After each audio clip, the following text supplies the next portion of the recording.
Hello friends, my name's Kyle, and today we're going to talk about what is the self.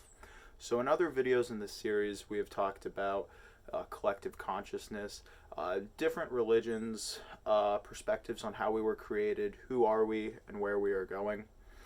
And I think today it's time that we just get past who are we on the physical level of us being interrelated to this world physically.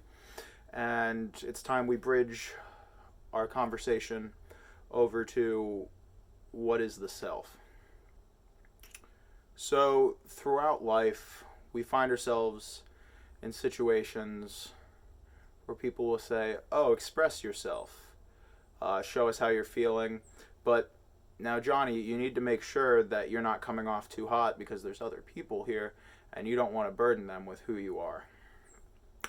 And I'm not talking about who we are as the personality identities, because when you find yourself in a position where you say, this is me, I am the self, and there are others around me, like these wind chimes, this chair, the trees behind me, we come into this situation where you can't have the self without others, because if you are completely unable to feel the rest of the world, see anything on the outside, mentally, you would just have yourself, but you would create others mentally because you would be talking to yourself and creating conversations, which would create this distance between the counter argument and the, true line of thought that you have, which is similar to when you argue in your own head, or if you're talking while you pace in circles, or if you have intrusive thoughts. That would create the self and the other, because these intrusive thoughts you have, you don't claim them as your own, they're just operating inside of your head. But with the self existing, there has to be another, because how can you know what you are without basing it off someone else? And it's in the same sense that the two are literally linked together, the same way that black is to white, because black is the darkening of colors and white is the lightening of colors. These two cannot exist without the other. Just as all colors from a spectrum require each other because they move around. It's a wheel. It's not one continuous one or the other. And that's why, if you say, think of the color blue, you're creating this background, basically. What you're doing is you're creating the self, which would be the blue, and then the other, which is the rest of the spectrum, because you can't have these colors truly exist without the other. You can isolate them, but then you create all of the others as a background. It would be in the same sense as if you tried to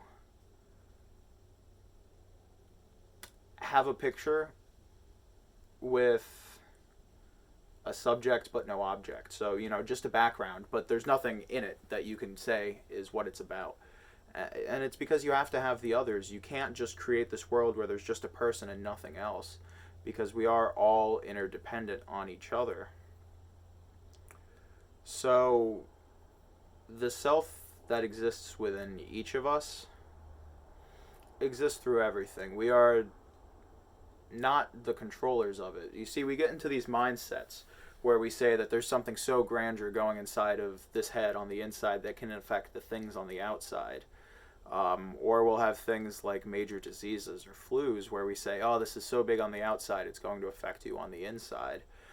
You could have mental constructs as well. If you have war and genocide, those feelings of animosity will migrate into your mind and, can water seeds there unless you take the time to be mindful of what they are saying. So with yourself, we are in this one giant dance, because if you picture the most perfect dance you can, you don't see the dancers, you just see the dance itself, the movement. They become one and the same. And that's the same way we are. As the Vedic students, people in India, people that study under Sri Ramakrishna, Srila Prabhupada, Chaitanya, or follow in succession of different people, even Nityananda.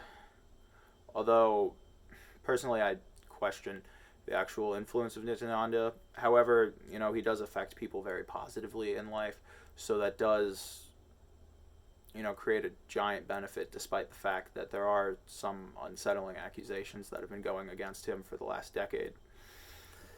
And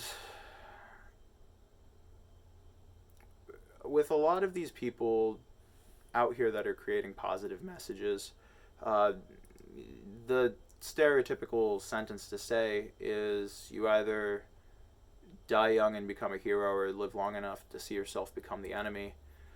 And that's because we're creating up these good or bad standards because, we want to have good as what we focus on in life, but that creates the background of it being bad. And if you go vice versa, if your whole existence is to hurt yourself, then that means all of the good is in the background, but you're not focusing on it. And the two are completely dependent on each other, and it's just a matter of the direction that you're facing your love. Because as Ram Dass had started one of his mantras on one of his new CDs, it's that I am loving awareness. And that's what we are, because everything we do is based on love. It's just a matter of the direction that we're pointing it. Sometimes, we may not be doing it in the hug and kiss fashion, or we may not be doing something that's altruistic or actually designed to benefit ourselves. But then the thing is, we saw some greater advantage in hurting ourselves in that way, shape, or form, in moving the opposite direction. Because if love is designed to help move in harmony, and I don't mean musically, and I don't even mean for it to be beautifully, just in the sense that they are completely interwoven and designed to be together. And that's our idea of positive love. There has to be some idea of negative love, which would clash and create, like when you have music, if you have a seventh note, the wavelengths just don't match up perfectly. But, it's all still music. It may just not be a note that has the same key or harmony with the cadenza that you're playing.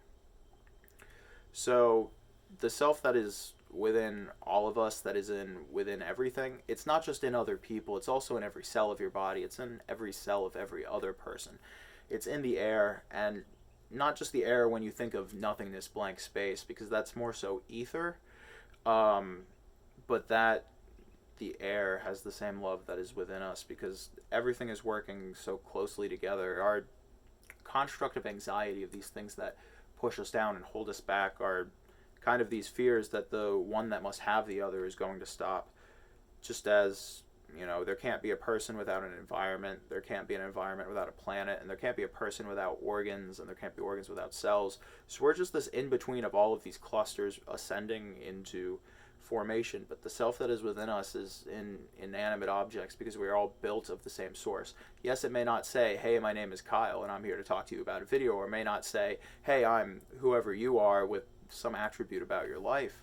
And that's because those are the personality identifiers. But the self, which is within the personality, which is what this flourishes out of, the issue is we've directed our focus into the personality, and then the game of acquiring things and not letting life die, basically, is our concept. But life can't die because it's already within everything.